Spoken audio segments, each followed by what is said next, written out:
Viktor Frankl said, "Everything can be taken from a man but one thing, the last of the human freedoms. To choose one's attitude in any given set of circumstances, to choose one's way." This is Finding Human with Sue Jackson. Stay tuned for the next hour as Sue explores the human psyche, what makes us tick, and how to live better, more fulfilled and more meaningful lives. Only on 101.9 High FM. Hello, this is Sue Jackson on the Finding Human program on 101.9 High FM. Can you hear me okay, Craig? Oh, good. Okay, we're actually working from home, but I'm looking at my daughter, Shira Snapper, in Israel, and it's so good to see you, Shira. Good to see you too. I said to Shira, turn your phone onto silent, so in case it rings. So she said, look, it will only go if it's going to be beeping me about an alert of a siren coming in, a missile coming in. But she said, but don't worry, I'll take you with me to the stairwell. Hello, Shira. Hello, Mom. I thought you'd appreciate the background of the Zoom picture because it looks so neat and tidy. Oh, wow. Have you just done a tidying spell? No, it's a fake screen. Clever girl. That's my girl. Anyway, today our topic is embracing hope. And it's about living beyond fear. And I dedicate this program to all the mothers in our ancestral homeland in Israel. They are the ones who are holding everything together. Sure, men, I will have one for you as well. But right today, it is for the mothers. The mothers, Hamas used our mothers against us when they attacked on the 7th of October. It was to attack the mothers, the children, the daughters, because they know what emphasis we put on family. And today I asked Shira if she would get a few friends to answer some questions for us. And I must admit, as I was reading out what you sent me, Shira, I was in tears because everything spoke about hope, which was just so beautiful. And I just wanted to start with this quote by Rabbi Jonathan Sachs. He said, "To be a Jew is to be a guardian of hope. And the state of Israel is the embodiment of that hope, carved out of suffering, sustained by courage, and blessed by the dream of peace. It is the Jewish people's signal to the world that even after the worst crimes, life can be rebuilt, hope can be restored, and a people can return, not just to a land, but to its destiny. Israel is a country built not only on the soil of the land, but on the soul of a people." It's so true. And also it's in our national anthem, Hatikva, which means the hope. The hope, absolutely. Shira, I would like to start by talking about Yuval Raphael. I mean, her wonderful Eurovision song. Tell me a bit about how you all felt about her coming second. She was a winner in our minds. Oh, absolutely. I think to us, she came first. You wouldn't have even known the difference to Israelis here. It brought so much joy and also unity amongst everybody to see her win. And I think the most touching part, firstly, the fact that she is a survivor of the Nova massacre on October 7th, and her dignity and her grace when she tells her story, and then when she stood up there and she sang this beautiful song about pain and hope and belief in the future. And she sang it in Basel, Switzerland, which is where Theodor Herzl had his dream of the creation of a modern state of Israel in our ancient homeland. So she stood on a balcony, which looked like she was standing like him, having his dream in Basel, Switzerland. And the most, I think, moving part of her performance was at the end when she said, Am Yisrael Chai. And it brought tears to my eyes. And I heard the Israeli presenters, they couldn't speak because they were, especially the lady who wrote the song, was just sobbing. And it's, And Israel Chai is Israel lives. Yeah. And that's what her song is about. And then I heard her give an interview of what the song had meant to her. And she said it was about connection. She said the fact that it says, don't cry alone. That is an unbelievable message, she said, for us all to work together and to as a community, as a nation, to pull together. Tell me about her Absolutely. outfit. So I think actually you had sent me it, and it's been now all over Israeli media. They were banned from wearing any symbols of, the hostages or anything to do with the war, even the fans. So she wore this outfit, and the whole time I was wondering, why is she wearing black? Why is she, in pants and all of that? And it came out that she actually dressed up. It was when she lifts up her arms, it would look like the mask of Batman, in honor of the Bibas boys, Ariel and Kfir, who were taken hostage and then murdered In on October 7th. captivity, Yeah. they were murdered. Yes. And that little boy, was it Ariel, who was an absolute fan of Batman? A big fan. In fact, on Purim this year, I think not only in Israel, I think also in South Africa, that so many kids and adults dressed up as Batman or put the Batman mask on, just in honor of and collective pain of that loss. And there's a beautiful picture that came through on one of the news sites that said that it was a 4-year-old Ariel Bibas adores Batman, and that during their captivity, he and his little brother and his mom, Batman became the family symbol for hope of everyone wishing they could come home. And there's a beautiful photo of the two little boys dressed as Batman, the sweetest little things. I've actually just done a painting on it because the whole symbol was the orange balloons.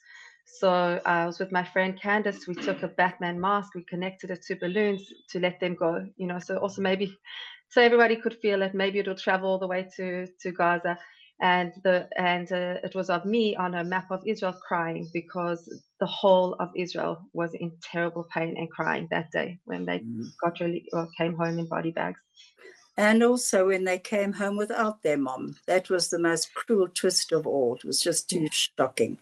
And I actually need to introduce Shira, but Shira made Aliyah on her own. She was the first in our family, apart from her cousin Paul, but she was the first in our family to make Aliyah. Unfortunately, it did encourage a lot of others to follow her. But Shira, you've been there for 12 years, I think. 11 years. Yeah. And when Shira went, she went on her own, as I say. She's got a degree in political science and social science. And when she first got there, she worked for Birthright and lived in Jerusalem. It was a very different life then, but I visited her there. She and my husband and I visited her there a few times. It was beautiful. And she, I think everyone who leaves here from South Africa who've led relatively comfortable lives here go there and learn to live in very small apartments. I mean, putting up a fake thing behind her to show that she's tidied her bookcase. I can never clean as well as they clean in South Africa. Shira is also an artist, and you can view all her beautiful paintings of this, especially since the 7th of October 2023, on her Facebook page. She also has accompanied Rene Pozniak on taking groups to March of the Living in Poland and visiting all the Holocaust horror sites. She's done a lot of different programs at Yad Vashem. I think we're going to an audio clip. Thank you, Craig. This is Finding Human with Sue Jackson, only on 101.9 High FM. Dis-Chem Wellness Clinic for Adults offers convenient and professional care to help you manage health risks. Whether you're having your regular wellness checks, such as blood pressure or cholesterol, Dis-Chem Wellness Clinics offers you a broad range of health screening services, including female health screening with pap smears, family planning, and pregnancy screening, Fast, affordable, and with care. Find your nearest Dis-Chem pharmacies. Better health starts here. You're now about to listen to a shortish YouTube audio clip by Rabbi Lord Jonathan Sachs on combating anti-Semitism. Thank you, Craig. We have to be very clear in the 21st century of a fundamental principle. Jews cannot fight anti-Semitism alone. The victim cannot cure the crime. The hated cannot cure the hate. And this is something that is sometimes very difficult to understand. With hindsight, and I think we should judge no one with hindsight, because in the same situation, each one of us might so easily have made the same mistake.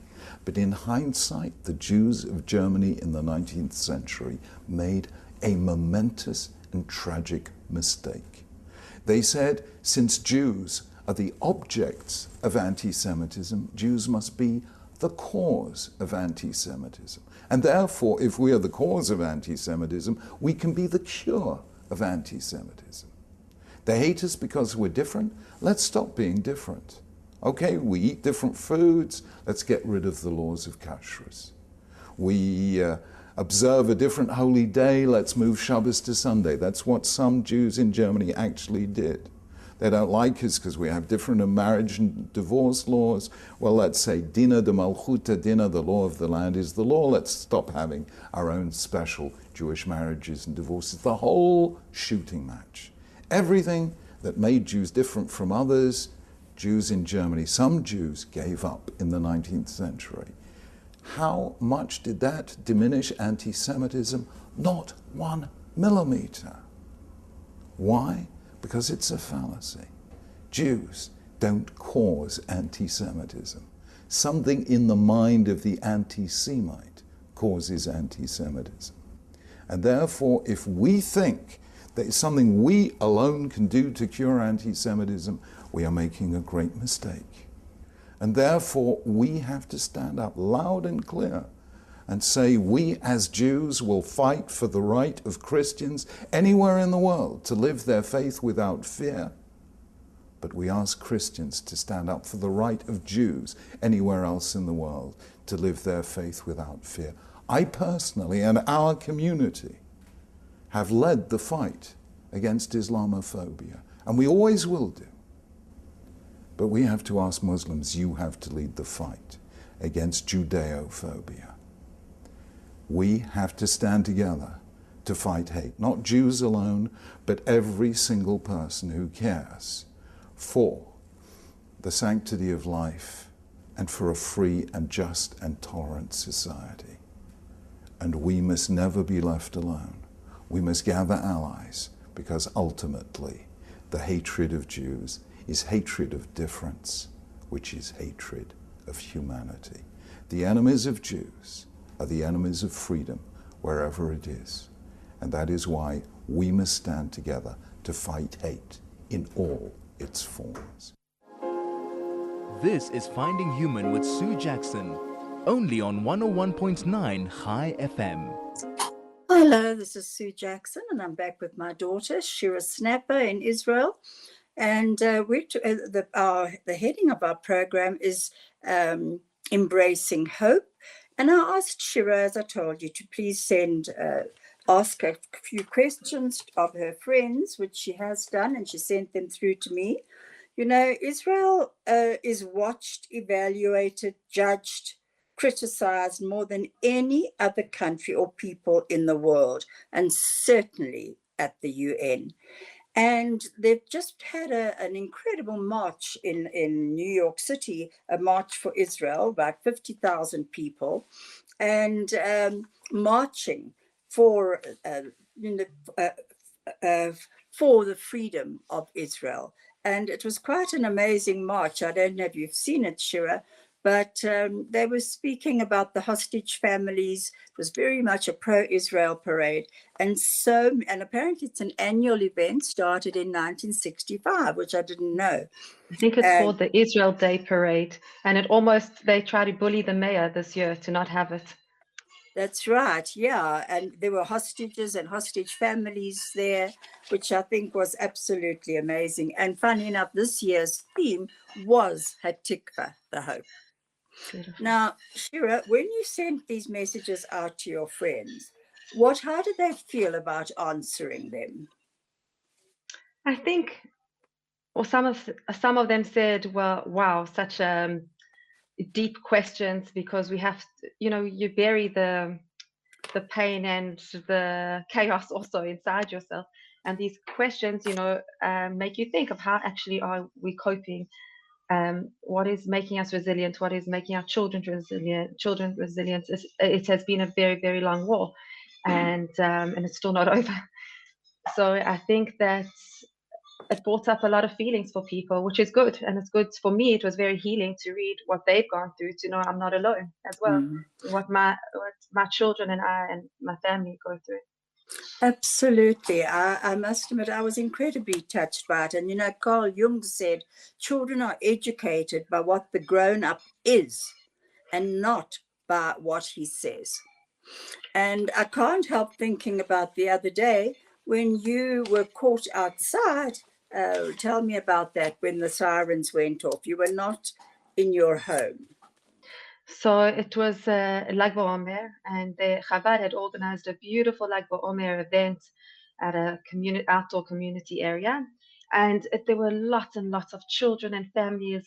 I said, you and Dad would have hated it to have to push through people with your pram and everything, things you get used to doing in Israel. But it was so lovely. Last year, a lot of things were cancelled. So this year, to be able to, and Yom Ha'atzmaut, the evening was cancelled this year because of also fear of terrorism. So it was lovely to be outside. And on our way home, we went to go and get pizza for the children. And just before, my daughter Elisheva said, "Mommy, I have a horrible feeling. I'm feeling very scared." And she started to cry. So we phoned my sister Caroline, so she could get in Johannesburg, so she could, feel a little bit calmer. And as we're sitting eating, I get the alert on my phone that missiles are coming, and now I think, where am I going to go with the children? I'm obviously with my husband. We start looking, we see some children running, and I couldn't find a sign for a bomb shelter at all. And so we went, and we were originally standing next to a glass shop, and I said we can't stand next to the glass, so we sat next to a jewelry shop that had been had a shutter on it. Yeah, underneath a building. And as soon as the siren came, the kids knew. They straight away, we said get on the floor, but they already knew what to do, and they covered their heads, and I kneeled over them and said the Shema with them. And they've been, and especially my daughter's been very traumatized since. Well, we saw part of that here, didn't we? I mean, never mind that I think I've mentioned it before, never mind that we all got a heck of a shock. There was a storm on. Shira was here over Passover this year, and we were all sitting in the lounge. Her sister was here, and she was here, and a few nieces. And we were all sitting in the lounge when this incredible crack of lightning went. And we thought it had hit one of our trees outside, but because there was just this flash and this terrible bang. Well, the next minute, the little children were playing on the carpet. The next minute, she was shot straight off the couch over her daughter. Her niece saw what was happening, Georgia, and wasn't sure what she was supposed to do. So she followed her aunt, jumped straight onto the carpet. And, I mean, thank goodness, as Viktor Frankl says, humor is a weapon of the soul.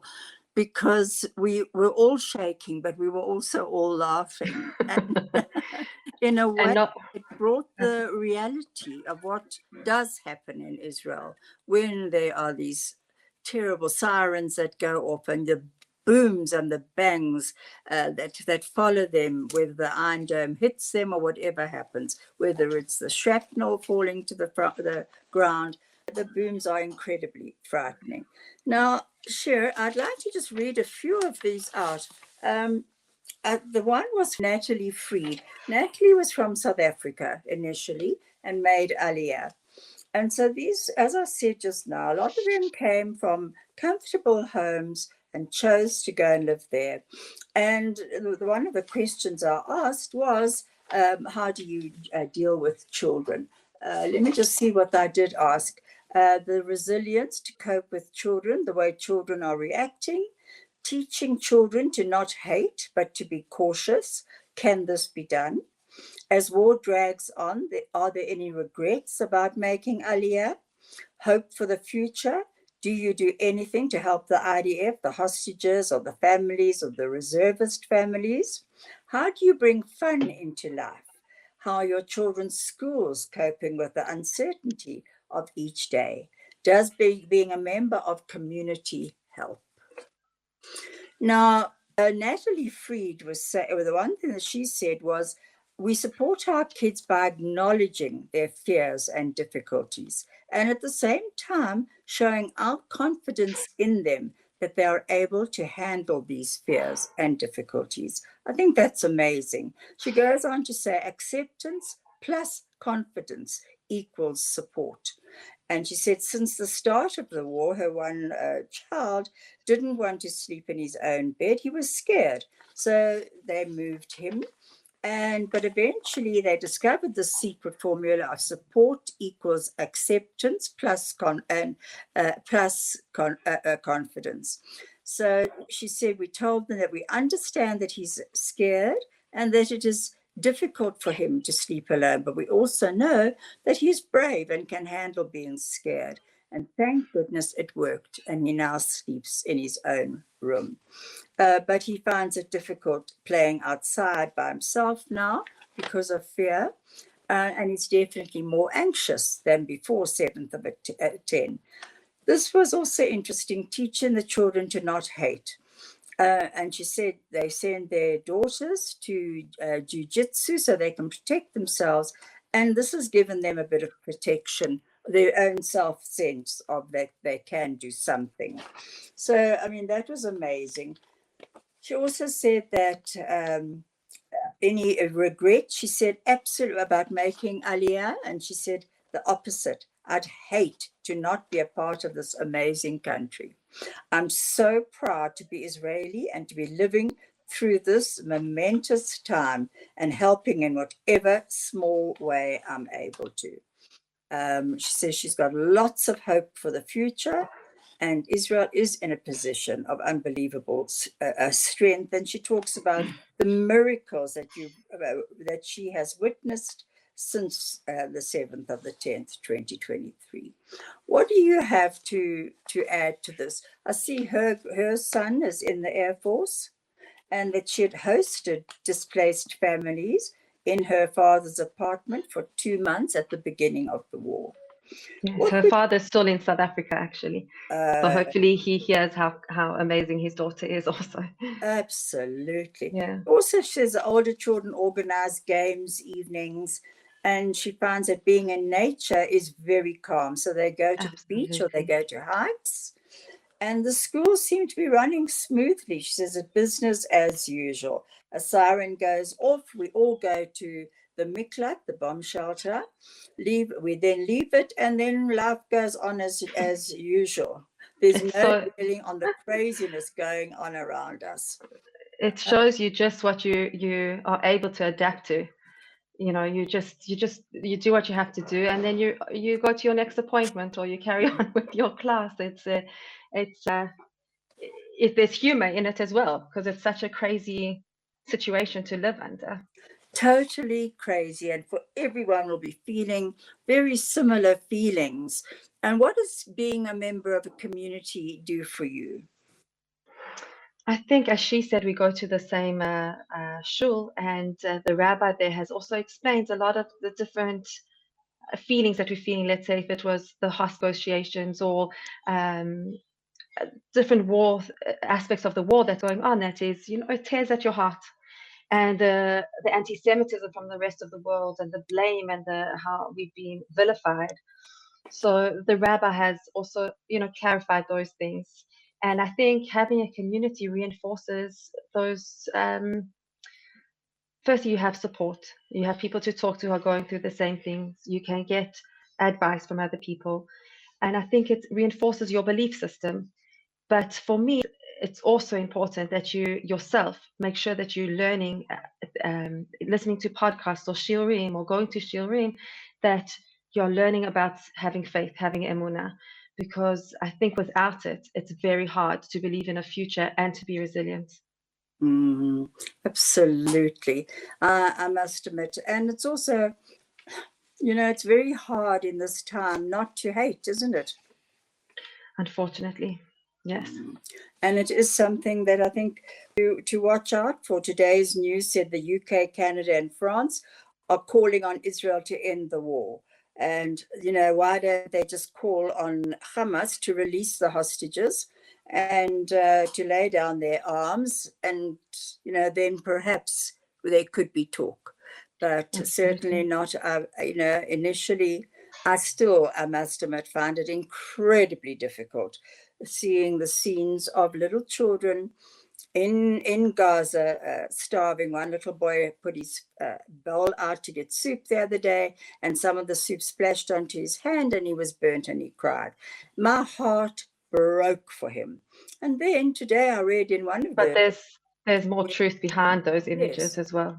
I read in one of the websites today that apparently they line up a whole lot of children. And this little boy who was burnt, he couldn't have acted that. But they line up a whole lot of children begging for food.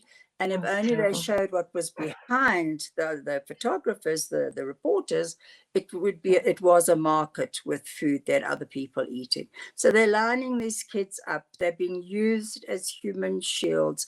And for a people, the Jews, the Israelis, who love children, these are breaking our hearts. Those it's also, there are many images of soldiers actually giving food or playing soccer with them, when they can, when it's not dangerous, and giving water. But then you also see images of the Hamas fighters, the Hamas terrorists, and some of them are very overweight. So there's clearly enough food just not being given out. Yeah, absolutely. But I must admit that the courage of those hostages coming out is amazing. There was that photo of Idan Alexander meeting up with Sagai Dekel Shen. Sagai, I don't know if that's the right way of pronouncing it. Sagi Dekel Shen. He endured 498 days in Hamas captivity. And Idan Alexander was held for 584 days. They were eventually reunited last week at the hospital, where Idan is recovering from his extensive injuries, I might add, burn marks and everything. And during their time in captivity, they shared part of the journey together, forging a deep brother-like bond. Isn't that beautiful? And you see them, Segi has got his arm around Edan, and they're walking together. We're just going to a break for a moment. Thank you, Craig. This is Finding Human with Sue Jackson, only on 101.9 High FM. Hello, this is Sue Jackson, and I'm back on Finding Human program, and I'm with my daughter, Shira Snapper, who's in Israel. If you'd like to telegram us, please do so on 061 895 1019. Shira, you also wanted to dedicate today's program to someone else, another woman. Who was it? To my grandmother, whose yahrzeit was last year. I think it's the 15th yahrzeit. Sorry, last week. It was, I think it's 15 years, and her name is Pesa Bat Yehuda Lev. And she had great resilience in the way that she got old and the way that she passed away. She was she fought with grace, she had dignity. She So in her, certainly did. And her love of her grandchildren was never in doubt. Even when she baked cakes for their birthdays, left them on top of her head, on top of her car, and drove off, and they splashed all over the road. She still made sure they still got a birthday cake. So, Joycey, well done for being a wonderful grandmother. Shira, do you want to tell us a bit about what your friend Tanya Saunders from London had to say?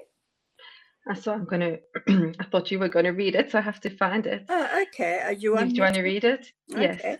She talks So, about cautious and not hate. So she says she teaches her children to listen to their gut feelings and intuitions and follow them, and then praise them heavily when she's seeing them doing that.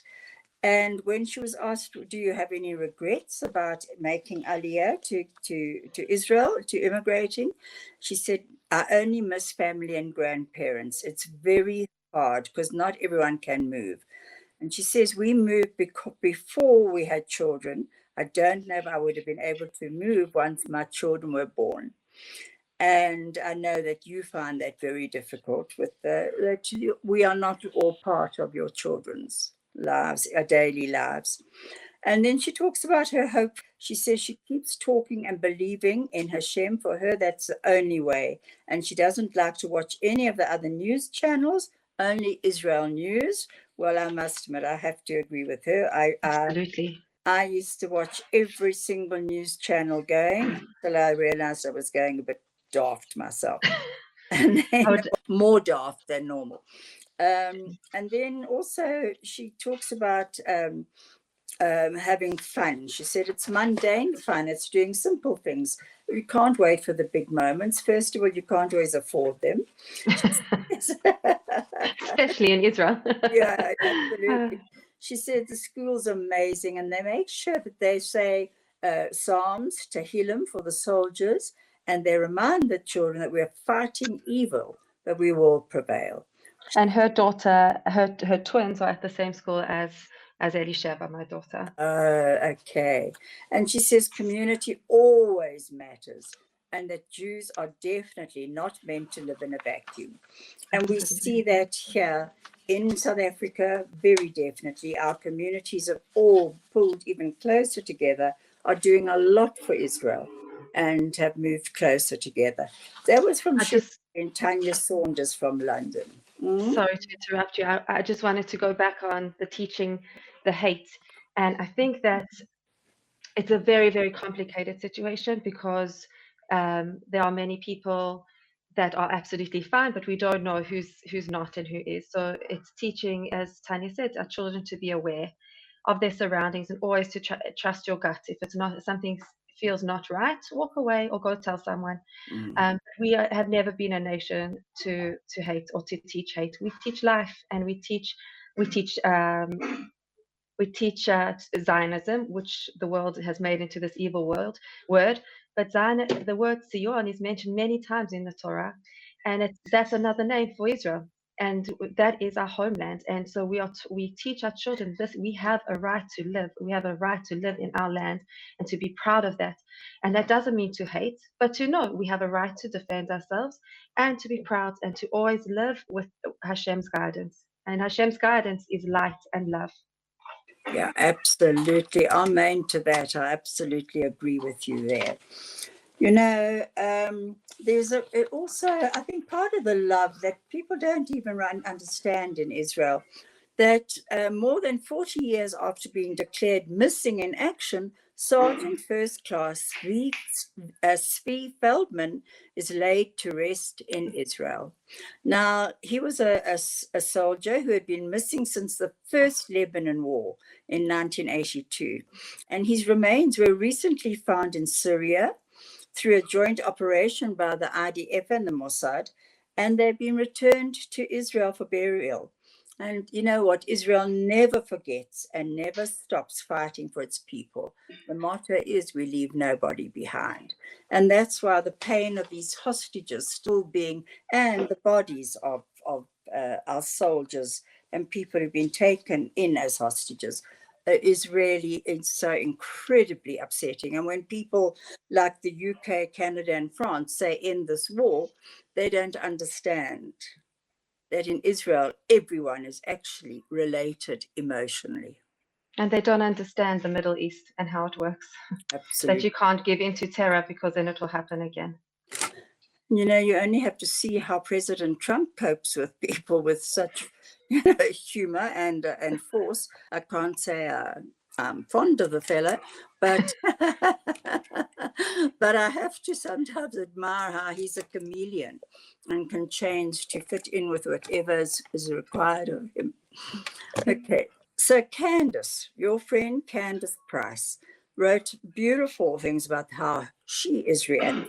And she says that children's resilience has been one of the most moving aspects of this war. Despite everything, many still show an incredible capacity to hope, to play, to imagine, and to achieve. And she says they're wired to live in the here and now and inherently more joyful. And if we can hold a container for that, it inevitably allows for the resilience that we wish for them. But that does mean that you've all got to hold that container for them. That when you feel like bursting into tears, hiding under your duvet for a moment, you realize that you can't.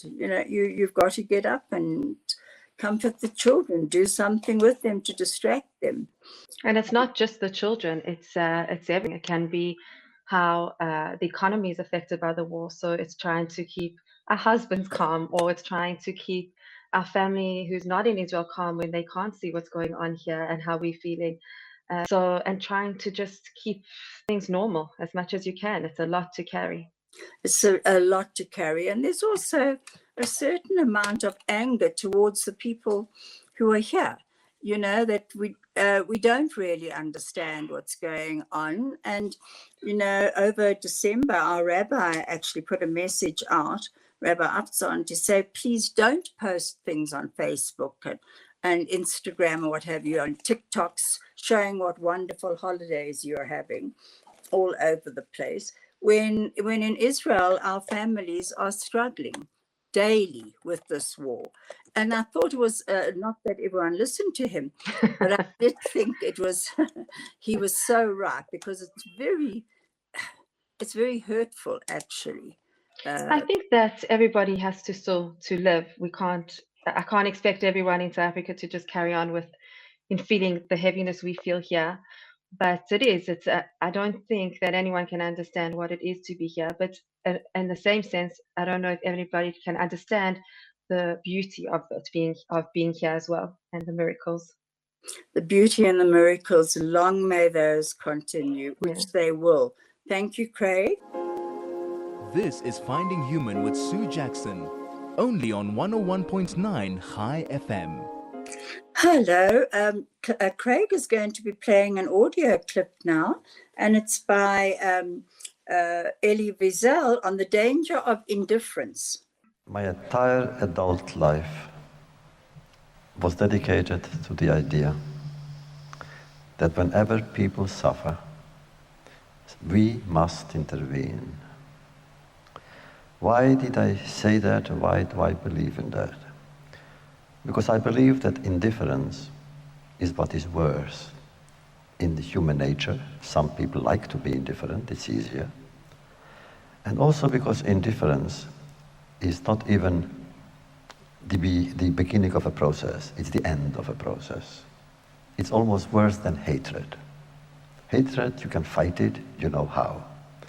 You don't even know how to fight indifference, because a person doesn't realize that he or she is indifferent. This is Finding Human with Sue Jackson, only on 101.9 High FM.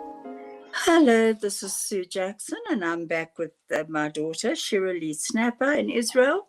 And we're talking about embracing hope, keeping hope going. And I was reading Candace Price's answers to some of the questions that I put out there.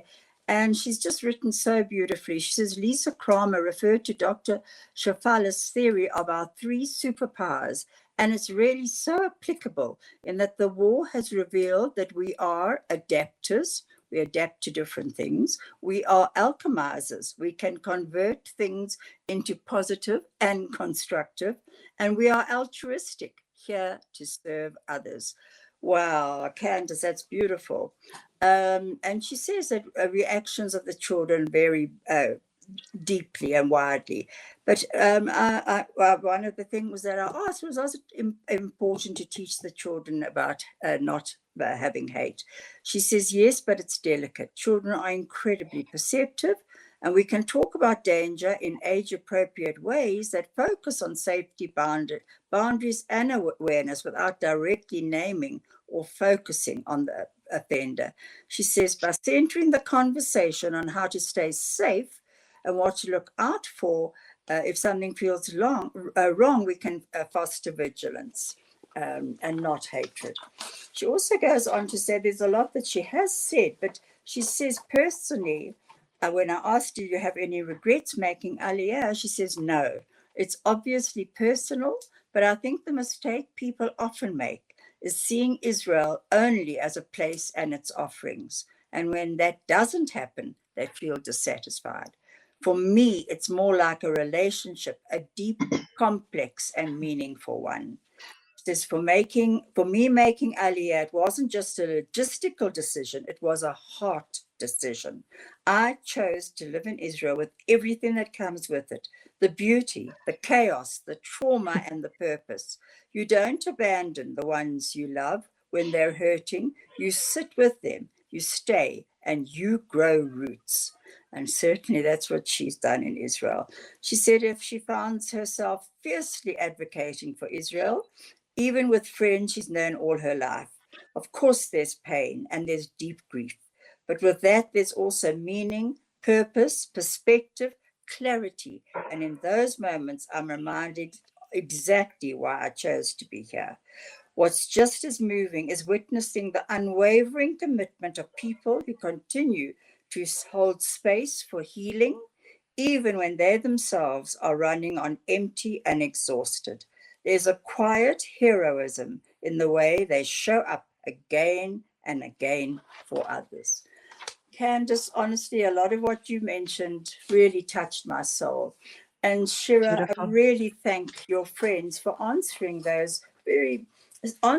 so honestly and,